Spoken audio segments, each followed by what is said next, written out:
Welcome into Sports with Balls. Happy hump day. It's Wednesday, baby.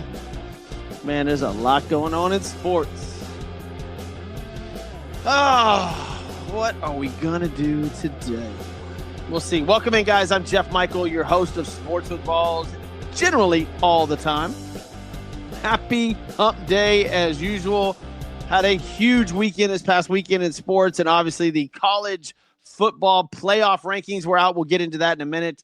Go over some stuff in the NFL. There's some baseball news that I put out on social media yesterday that was pretty interesting. Rob Manfred trying to change the game again. Weird thing that he's come up with. We'll try to get into that in a little bit. But first off, I want to thank Christian's Tailgate Bar and Grill. Go to christianstailgate.com. Find one near you. Incredible food, award-winning hamburgers. Great place to watch fights, games, you name it, go there. Thiessen Law Firm, thetexastrialattorney.com, 713-864-9000. Call Mark Thiessen over there at Thiessen Law Firm. And my man Wes Butler at Butler CCS, fire, water, mold, roofing, you name it, he got you. Go over and check him out. Welcome into Sports with Balls, guys. Today is December the 4th. Hope you guys had a good Thanksgiving. Hope everybody's all right. Hope your liver has recovered. And let's check out today's national holidays. Cabernet Franc Day, whatever the hell that is. Choose Women Wednesday. I'm not sure. I'll let you do your own research on that. Extraordinary Work Team Recognition Day. International Cheetah Day. Day of Banks.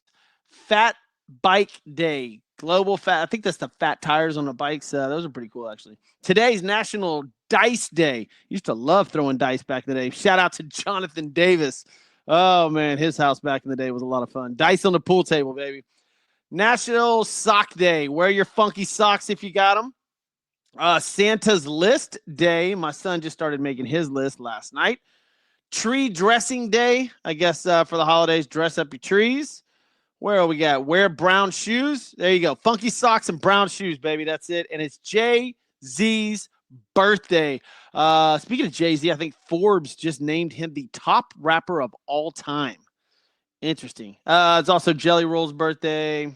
I actually like Jelly Roll. Skip Bayless. Skip Bayless's birthday. There you go. So those are your holidays for December the 4th, this hump day. Let's get into some top headlines. Let's jump right to it, man. This whole thing with the late hits on the quarterbacks, man. This is a huge topic. Al Shahir got suspended. Al Shahir from the Houston Texans got suspended for his hit on Trevor Lawrence. Nick Casario from the GM from the Houston Texans absolutely went ham yesterday. He was not happy with it all because of the fact the guy's never been suspended. I don't know if he's recognized as a dirty player or not, but he gets 3 games in a crucial stretch for the Houston Texans where they play 3 games in 10 days versus 3 of the top teams. Miami's getting up there, but I think they have the Ravens, the Chiefs, and the Dolphins coming up. So he's suspended 3 games for his hit on Trevor Lawrence. Nick Casario's pissed. Tom Brady had words about it. I've got a couple of opinions about this. Look, was it a dirty hit? No, I don't think it was a dirty hit. I don't think he meant to knock him out cold. Was it a late hit? Could it have been avoided a little bit better? Maybe. But we see this with Pat Mahomes all the time where it looks like he's running out of bounds, and then he stays in bounds because the players are scared to hit him, and then he gets 20 extra yards, and all of a sudden he's the best quarterback ever. That play was a designed run for Trevor Lawrence. He was not protected. He's an open target, and it's geared towards quarterbacks not getting hurt. I understand that, but 3-game suspension. He tried to hit him with his arms and not his helmet.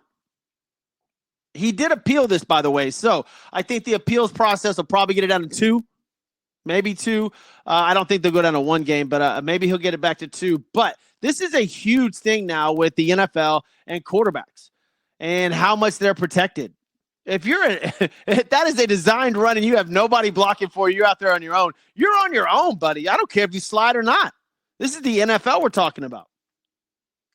That is a big, big discussion on Whether or not, I don't think the hit was legal, but deserves a 3-game suspension? No, maybe a game. I think they're trying to make an example of Al-Shahir, and I think it's a bad example. I really do. It says you were involved in a play that considers it unacceptable and serious violation of the playing rules. Runyon, this is Mark Runyon, wrote Tuesday, video shows you striking the head and neck area of Jaguars quarterback Trevor Lawrence after he clearly goes down in a feet-first slide. You led with your forearm and helmet and delivered a forceful blow to the head and neck area of your opponent when you had time and space to avoid such contact. That's the NFL's position on this from Runyon. I think that's wrong. I don't think that he had that much time to pull back. These guys are going at full speed. I know that Al-Shahir issued an apology, and doing it via Twitter, I'm sure he called him or texted him or something like that. Trevor Lawrence ended up being okay.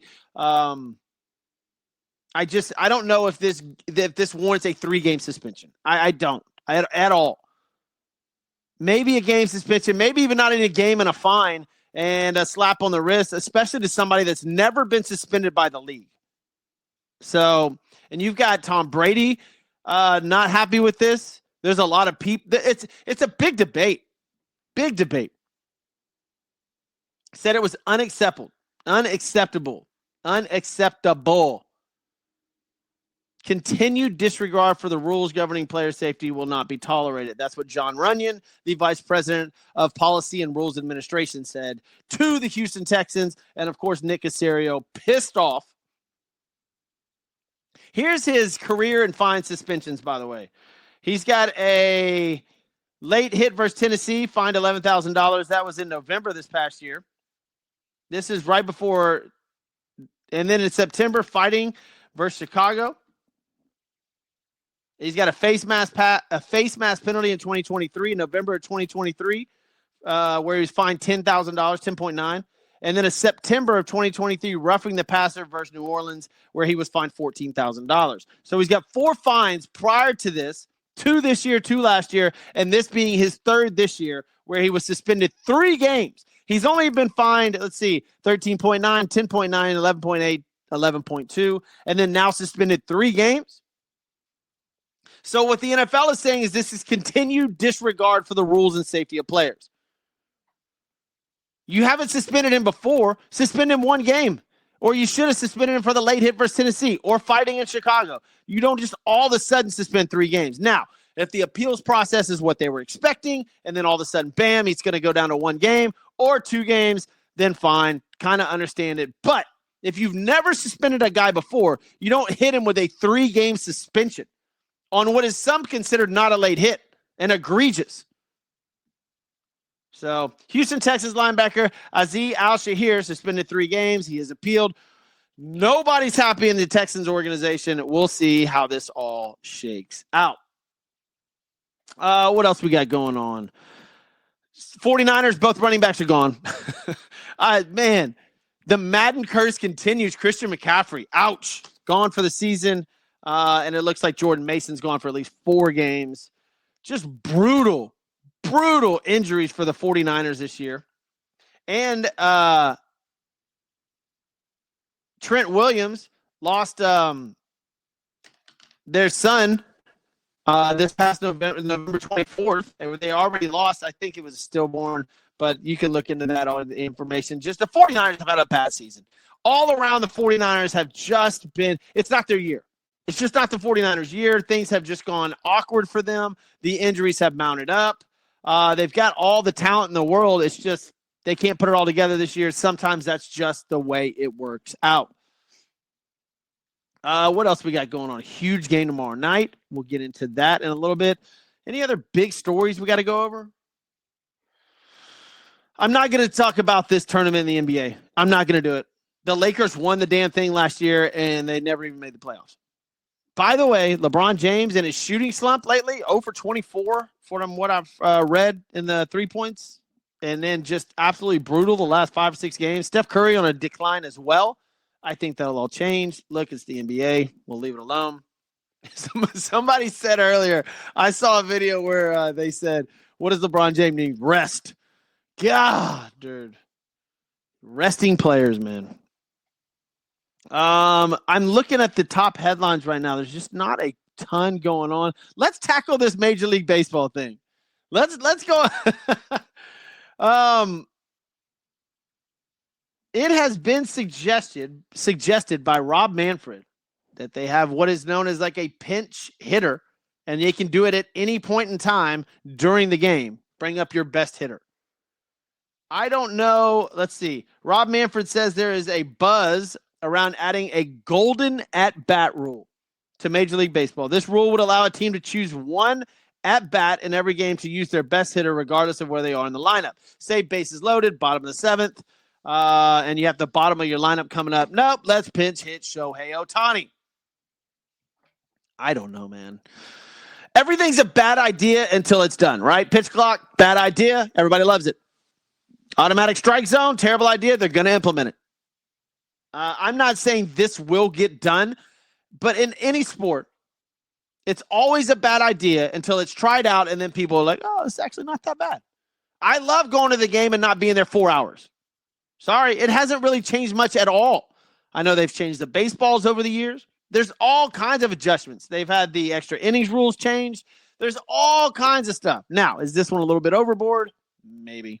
Rob Manfred. I don't know. Look, it is true. This is a true story. The golden at-bat rule. Maybe we could come up with something different. I don't know. All right, what are you going to do? Put 6 people on the field in extra innings? I don't know, man. But this one's pretty brutal. That one's out there. Even for me being a purist and loving the game of baseball, that one is out there. Rex Chapman gets a deal to go to the Boston Red Sox, 1-year deal. I'm sorry, Aroldis Chapman. Rex Chapman. Wow, where'd that come from? NBA? He's going over there in a 1-year deal. I think $10.75 million. Golly, dude. Aroldis Chapman, $10.75 million. If I was him, I would have stayed with Pittsburgh. They're not a bad team. They're on the up and up. Any other baseball news? The Dodgers, they just keep they're one. The deferred payments for the Dodgers has topped $1 billion to their top 7 players. Los Angeles now owes deferred payments of $1.006.500 to 7 players. That's $1.006 million. I guess great job for them. Is this the new age of, I mean, with sponsors, why do you need all the money up front anyways? You get a signing bonus, right? And then like Snell received $52 million signing bonus. Why wouldn't you take everything on the back end? I mean, if you blow through $52 million while you're playing baseball, either you or your wife has a major problem. spending issues.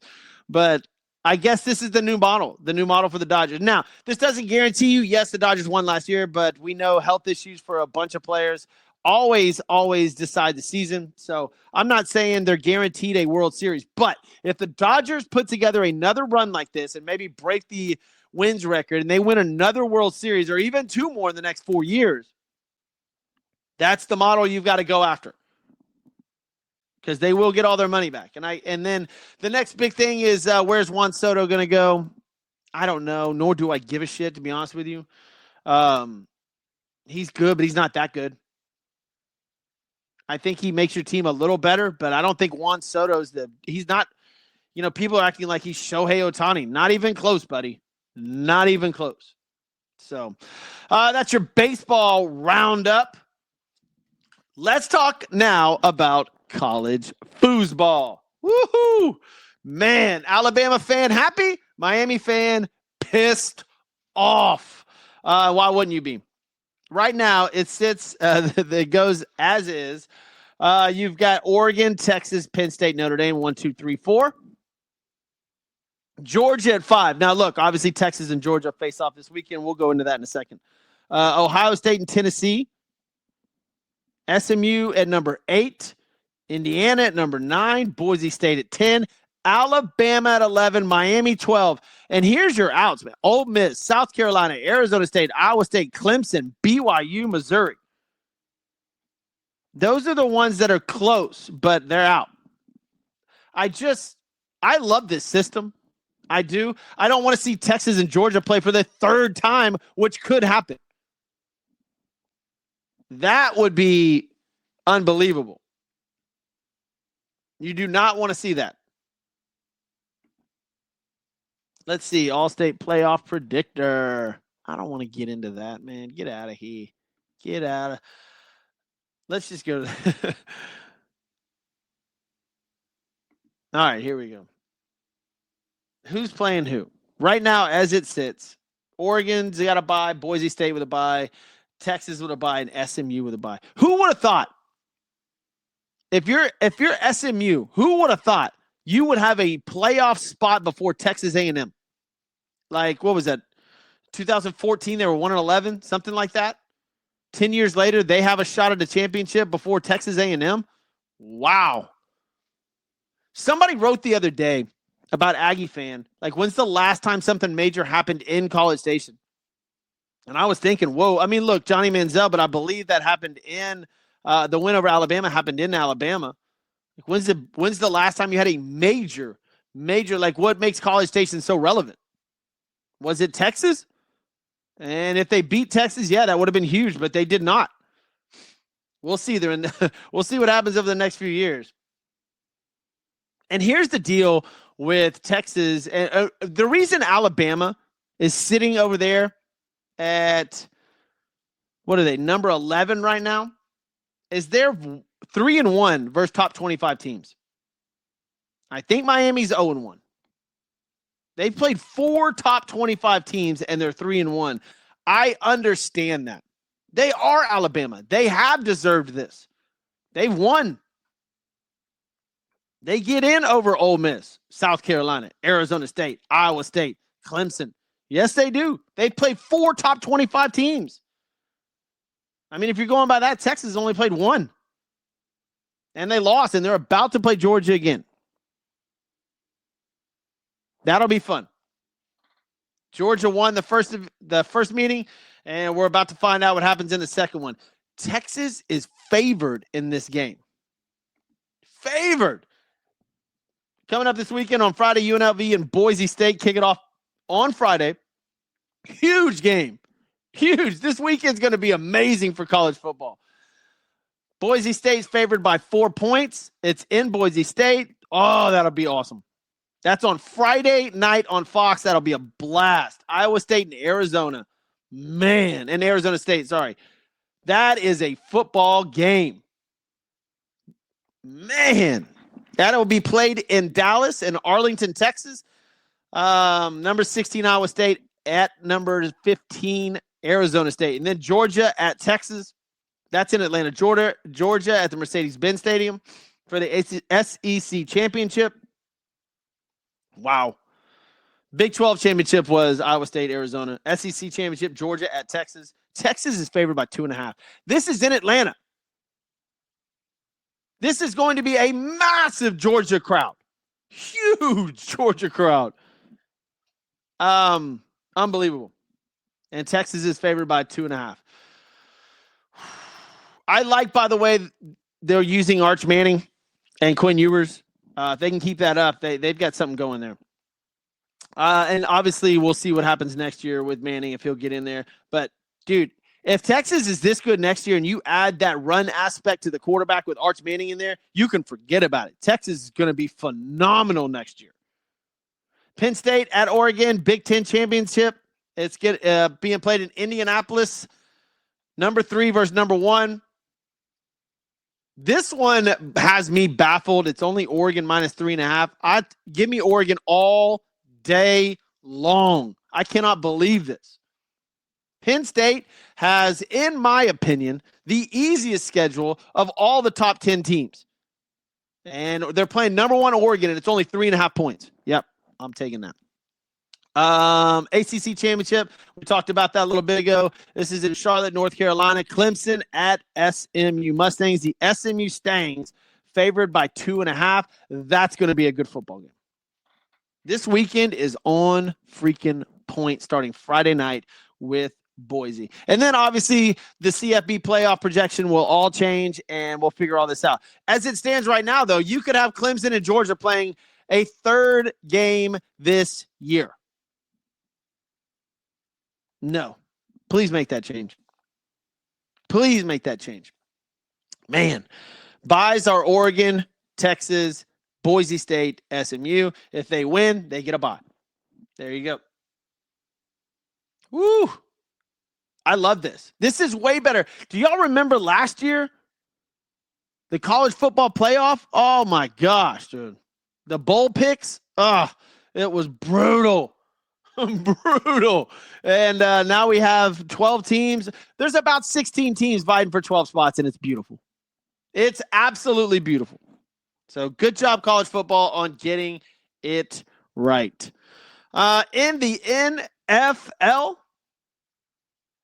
last weekend was a hell of a Sunday. Incredible, incredible Sunday. And that Monday night game, woo, Ravens and Chargers. Hold on. I think I might have gone one too far because it was the Broncos and the Browns. Was awesome. Jameis Winston, 490, almost 500 yards passing, 4 touchdowns. Now we've gone over it. He's making a. This is the current situation of the Cleveland Browns. This is what they are. They throw in Jameis Winston. You have Deshaun Watson, and what they're going to do, I have no idea. Jameis Winston is making a name for himself just as a Ryan Fitzpatrick-ish quarterback. He's got a spot in the league. He will never not be signed. He is a great backup quarterback, and if your franchise quarterback goes down, he's fun. Put him in there. I don't know if he's a starter. He is Brett Favre on steroids as far as gunslinger mentality. It's unbelievable. I love it. It's fun to watch. He threw 58 times Monday night. Golly. Your standings go as follows, man. The Buffalo Bills already clinched in the AFC East. Dolphins still have a shot, and the Jets and Patriots are out of it. Pittsburgh Steelers 9-3 on the season, man. There's a lot of talk about what goes on in Pittsburgh, and they need to win playoff games. It's a steady team. You know, it's better than, I don't know. I was going to say it's better than them being bad, but sometimes you got to rebuild in order to win. But Russell Wilson having an incredible, incredible year after a ton of turmoil with Justin Fields being pulled in favor of Russell Wilson. He's killing it. Russell's doing great. Baltimore is right behind Pittsburgh, 8-5. They have kind of fell off over the past 3-4 weeks, but I fully expect them to be a force to be reckoned with in the playoffs. Cincinnati Bengals having the best season I've ever seen for a 4-8 team. Joe Burrow is out of his mind right now, and they're -5 differential. That's crazy.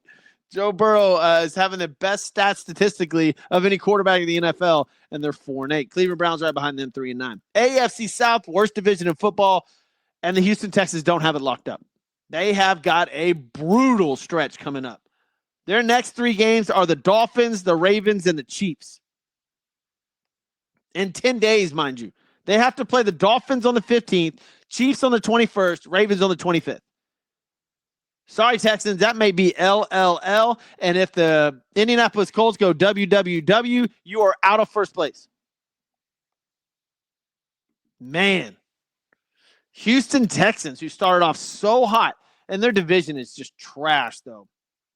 The Tennessee Titans and the Jacksonville Jaguars run differential is the same, or point differential, however you want to say it, at -111. My Lord. Kansas City Chiefs in the AFC West, they already locked it up. Chargers quietly having a good season, 8-4, +72.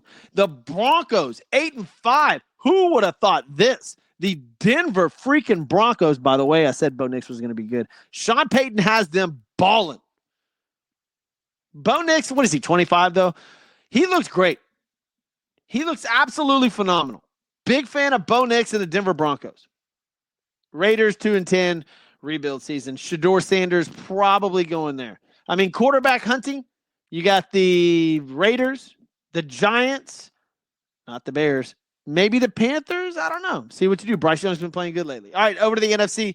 Philadelphia Eagles 10-2, Washington Commanders 8-5. They've got the NFC East locked up pretty well. Detroit Lions 11-1 in the North.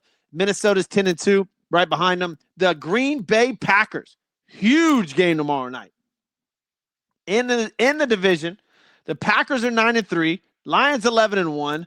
This is a fun football game tomorrow night, man. I am excited for that one. Atlanta, this is crazy. Atlanta leads the NFC South at 6-6. That is true. They're tied with Tampa Bay. Both of them 6-6. Tampa Bay. Oh, by the way, speaking of Atlanta, they got to figure out a quarterback situation. Man, that was brutal last week. Tampa Bay Buccaneers would be scary to face in the first round of the playoffs. I'm telling you. They've got some ballers over there. New Orleans 4-8, Carolina 3-9, and then Seattle Seahawks, same situation in the NFC West as in the NFC South. They lead 7-5. Arizona Cardinals 6-6, and the Rams 6-6. So there's your standings.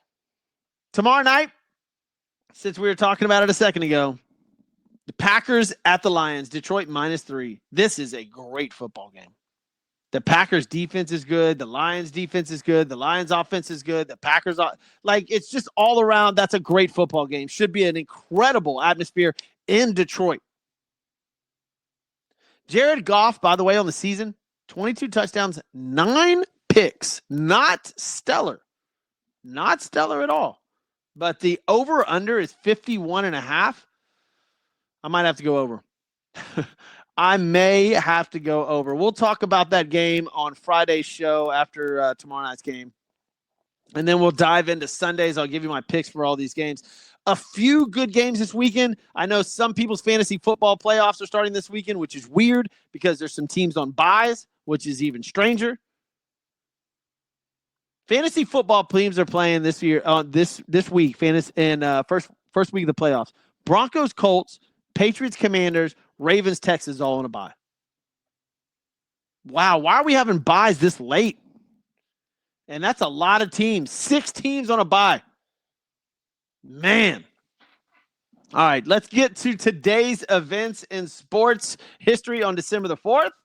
Let's see. Walter Johnson accepts an advance from the Chicago Whales of the Federal League. The Washington Senator owner Clark Griffin threatens to take Johnson to court. Wow. And now they're getting paid $1 billion. That's in baseball, by the way. Let's see. What else we got going on here? Paul Hornung, Notre Dame. Corning? They spelt that wrong. 1956, 22nd Heisman goes to Paul Hornung of Notre Dame. Pat McCormick in that's a good one. Wins the springboard gold medal. No, thank you. Syracuse. 1962. Ernie Davis, the University of Syracuse running back, #1 pick by the Washington Redskins. Man, can y'all please go back to that name? Jeez. 1961, Floyd Patterson KOs Tom McNeely in 4 for the heavyweight boxing title. 1964, baseball approves a free agent draft. That's huge. Man, what else we got? There's some cricket stuff in here, and that is not something I am caught up on. Some tennis. 1988, Orioles trade veteran first baseman Eddie Murray to the Dodgers. Man, Eddie Murray, he was good. 1997, the NBA suspends former Golden State Warriors guard Latrell Sprewell for 1 year for attacking PJ Carlesimo, the head coach. I remember that. That was wild. In 1996, Orlando Magic tie NBA record for the fewest points scored since inception of 24-second shot clock, losing to Cleveland 84-57. Woo! SEC championship in 1999. Alabama beats Florida. Man, all SEC, and that's going to... Oh, Pedro Martinez in 2011 officially announces his retirement. There's some good stuff on here today. Caitlin Clark in last year, 2023, posts 22 points, 10 rebounds, and 10 assists for Iowa against Wisconsin, surpassing the Big Ten career triple-double record. Can't wait to see that girl back on television. All right, guys. We'll see you Friday. Thank you guys for tuning in. I'm Jeff Michael. This is Sports with Balls. I'm out of here.